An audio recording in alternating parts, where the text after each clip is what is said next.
आप अपने अपने मोबाइल में रिकॉर्ड कर लें। और ये 3 दिन के जो व्रत की जो बात कही जा रही है वह अपने आप में बहुत अद्भुत है। मंजर्याम बसते रुद्र तुलसी तेन पावनी, बिना ये तुलसी कुर्यात संध्या काले तुम्हार जन्म। जिसके घर में देवताओं को तुलसी नहीं चढ़ती उनकी आरती भगवान स्वीकार नहीं करते। इस ग्रंथ में लिखा है, इसमें वर्णन किया गया है कि तुलसी की जो नीचे की जड़ है तस् मूले स्थितो ब्रह्मा। तुलसी की जो नीचे की जो जड़ है इसमें ब्रह्मा जी वास करते हैं। मध्य देवो जनार्दन, इसके जो बीच की जो जिसको पिंडी कहेंगे, तना कहेंगे जिसको, इसमें भगवान विष्णु वास करते हैं। और फिर वर्णन किया कि मंजर्याम बसते रुद्रहा, जो तुलसी मैया की जो मंजरी है उसमें भगवान महादेव वास करते हैं। इसलिए प्रदोष की महिमा बढ़ जाती है, महादेव के ऊपर मंजरी चढ़ाई जाए तो। शिव रुद्राभिषेक की विशेषता बढ़ जाती है यदि भगवान महादेव के ऊपर मंजरी चढ़ाई जाए तो।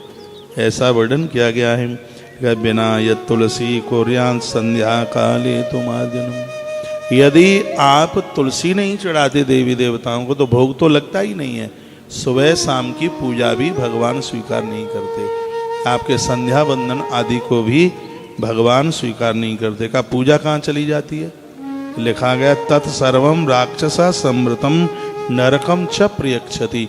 उस पूजा का हरण करके राक्षस लोग ले जाते हैं, हमारी पूजा ही समाप्त हो जाती है।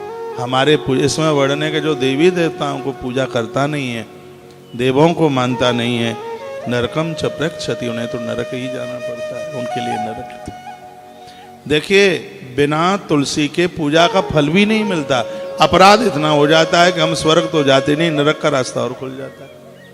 तो ये त्रुटि फिर क्यों की जाए, ये गलती क्यों की जाए? तुलसी पत्र गलितम तोयम ये सरस्या वह। तुलसी का पत्ता, कमाल की बात कर दी गई है। जो तुलसी का जो पत्ता है, तुलसी के पत्ते से गिरा हुआ जल, जो मैं अभी आपको निवेदन कर रहा था, उस जल को यदि कोई अपने सिर पर धारण कर लेता है उसको तत्काल गंगा स्नान करने का फल और 100 गायों का गौदान करने का फल प्राप्त हो जाता है। तुलसी के पत्र से गिरा हुआ जो जल है, तुलसी के साथ जल में तुलसी पत्र डालकर आप आचमन करते हैं, इसका मतलब जानते हैं आप? इसका पुण्य जानते हैं? इसका पुण्य क्या है? गंगा फल मापनोति सतधेनु फलम लवेत। गंगा नहाने का फल और 100 गायों का गोदान करने का फल है इसका। इतनी बड़ी महिमा। यदि आप ठीक से सुन रहे हैं तो मुझे विश्वास है कि आप पर डे तुलसी पत्र लेना शुरू कर दें। ये श्लोक मैंने आज पहली बार बोला है और मैं भी ये संकल्प लेता हूं कि जब तक जिंदा रहूंगा तब तक मैं जल में तुलसी पत्र डाल करके पर डे रोजाना मैं तुलसी दल का आचमन करूंगा। अभी तक मुझे पता नहीं था, सत्य यही है। मैंने पद्म पुराण की कई कथा की है, लेकिन 35 में 55,000 श्लोक हैं। तो कथा के लिए टाइम मिलता है 7 दिन, 10 दिन, 11 दिन। तो ऐसा तो है नहीं कि हमने पूरा पद्म पुराण सुना दिया। ऐसा लगा कि बाईपास सड़क से चले गए। मैंने 5-4 बार पद्म पुराण सुनाया होगा, फिर भी कहीं न कहीं से श्लोक चूक गया मैं, और इस श्लोक में नहीं बोल पाया। अब मैं आपको निवेदन कर रहा हूं, जो लोग जल में या गंगा जल में तुलसी पत्र डाल करके रोज आचमन करते हैं उसको नित्य गंगा स्नान करने का फल और पर डे उसको 100 गायों का गौदान करने का फल प्राप्त होता है। ये हम आश्रम में भी लागू कर देंगे, ये आश्रम में भी बोल देंगे कि आश्रम में रहने वाले लोग पर डे तुलसी दल का आचमन करेंगे। 3 बार आचमन करेंगे तुलसी दल का। क्यों करेंगे?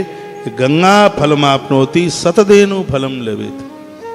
इसका महत्व तो इतना है कि पर डे गंगा जी नहाने का फल और 100 गायों का गौदान करने का फल, उसके बराबर उन्हें फल प्राप्त हो जाता है। इतनी बड़ी महिमा है इसकी। मनुष्य जीवन मिला है तो इन सब चीजों से चूकना मत। कृपा वर्ष रही। इसलिए गोस्वामी जी ने लिखा कि कल युग युग समान नहीं जो कर नर विश्वास। यदि लोग विश्वास कर लें तो कलयुग जैसा युग नहीं आ पाएगा, क्योंकि इस युग में थोड़ा करने पर बहुत ज्यादा मिल जाता है, और युगों में ज्यादा करने पर थोड़ा मिलता था। 12 वर्ष तीर्थों में रहते थे, उससे जितना पुण्य मिलता था, कलयुग में एक रात्रि तीर्थ में रहने से उतने फल की प्राप्ति हो जाती है। तो कितना बड़ा डिस्काउंट, कितना बड़ा कंसेशन है इसमें। तो मैं इस ग्रंथ के मैं श्लोक संख्या भी आपको बता देता हूं, यदि किसी को कोई कंफ्यूज हो रहा है कि कोई बनावटी बात तो नहीं कह दी है, तो मैं तो श्लोक नंबर बता देता हूं आपको। पद्म पुराण उत्तरखंड अध्याय नंबर 25 और श्लोक नंबर 38 और 39, इन 2 श्लोकों में चर्चा की गई है। जो तुलसी के पत्र के जल को सिर से लगाते हैं, मस्तिष्क से लगाते हैं, और जल में तुलसी डाल करके आचमन करते हैं, उन्हें गंगा फलमाप्नोति सतधेनु फलम लभेत। उन्हें गंगा स्नान करने का फल और 100 गायों का गौदान करने के बराबर फल तत्काल प्राप्त हो जाता है। उनकी मृत्यु नहीं बिगड़ती, उन्हें जन्म लेने में और मरने में उन्हें कष्ट नहीं होगा बिल्कुल भी। इतनी बड़ी महिमा तुलसी की है। और आनंद की बात यह है कि इस कथा के वक्ता महादेव हैं, शंकर जी बोलते हैं, और माता पार्वती सुन रही है ये कथा। जैसे ही ये कथा मैया ने सुनी तो मैया ने कहा मैं आती हूं। क्या गजब की बात है, मैया ने कहा थोड़ा रुकिए मैं आती हूं। आगे आगे मैया जा रही है और पीछे पीछे महादेव जा रहे हैं। तो शंकर जी ने देखा कि कर क्या रही है, सो देखा कि मैया ने तुलसी के 100 वृक्ष लिए, और 100 वृक्ष मैया ने 100 गमलों में लगाए, और उसमें मैया ने जल देना शुरू कर दिया। महादेव ने कहा क्या हो रहा है? कहा आपने ही तो कहा था कि तुलसी के एक वृक्ष में जल देने से 10 अश्वमेध यज्ञ करने का फल प्राप्त होता है। तो आज मैं सोच रही हूं कि भगवान 1000 अश्वमेध यज्ञ कर डालूं। तो यज्ञ हो रहा है, और क्या हो रहा है। 100 वृक्ष लगाए तुलसी के माने, और 100 वृक्षों की पूजा, तुलसी वृक्षों की पूजा मां पार्वती रोज करती है, ऐसा इस ग्रंथ में लिखा है। तो तुलसी की कितनी बड़ी महिमा है अपने आप। आप हरि वैष्णव जन हैं, आप इसके बिना बिल्कुल भी मत रहिएगा।